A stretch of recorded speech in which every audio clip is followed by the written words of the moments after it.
नमस्कार, आपण बघत आहात महाराष्ट्र लोकन्यूज चॅनल। महाराष्ट्राचा बुलंद आवाज, महाराष्ट्र लोकन्यूज चॅनल। जिल्हा परिषद प्राथमिक शाळा सावंगी तलाव येथे नवागत दिनांक 28 ऑगस्टला तुमसर तहसील कार्यालयात नायब तहसीलदार पेदाम साहेब यांना तुमसर तालुका राष्ट्रवादी काँग्रेस तर्फे मालवण येथील राजकोट किल्ल्यावर उभारण्यात आलेल्या छत्रपती शिवाजी महाराज यांचा पुतळा दुर्घटना निषेधार्थ निवेदन देण्यात आले। मानवलमधील राजकोट किल्ल्यावर उभारण्यात आलेल्या योगपुरुष छत्रपती शिवाजी महाराज यांच्या पुतळा दुर्घटनाग्रस्त झाले हे अत्यंत वेदनादायी आणि मनाला संतप्त आणणारे आहे। केवळ 8 महिन्यात हा पुतळा पडतो हे अनाकालीन आहे। मालवणमधील राजकोट किल्ल्यावरील योगपुरुष छत्रपती शिवाजी महाराज यांच्या पुतळ्याची उभारणी करताना अक्षम्य त्रुटी झाल्याचे नाकारता येत नाही, पण दुर्घटनेला जे प्रत्यक्ष अप्रत्यक्षरित्या जबाबदार असतील यांचा शोध संबंधित अधिकारी व पदाधिकारी यांनी घेणे गरजेचे आहे।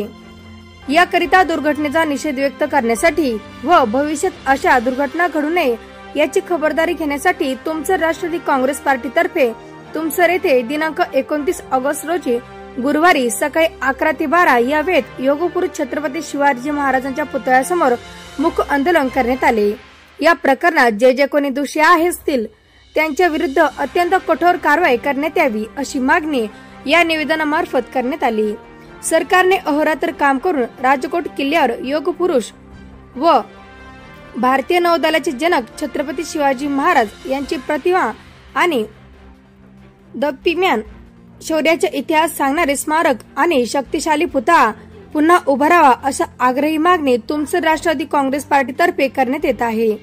या प्रसंगी तालुका अध्यक्ष धरेंद्र तुरकर, विधानसभा अध्यक्ष देवचंद ठाकरे, राजकुमार माटे, योगेश सिंगजुडे, पमाताई ठाकूर, जयश्री गबने, सुरेश रांडगडाले, राजेंद्र डबाले, मनोज वासनिक, माणिकराव ठाकरे, उमेश बिंजेराव, सचिन बावनकर, कपिल जैन, अजय बिसने, लोकचंद तुरकर, आकाश नागदेवे, हिराचंद पुरामकर, नामदेव हटवार, श्रीराम ठाकरे, विजय कुकडे, मदन भगत, मोनू दुबे, तेजराम ठाकरे, सुधीर पुंडे, रणधीर नेमा आणि दिनेश तुरकर इत्यादी कार्यकर्ते व मंडळी उपस्थित होती।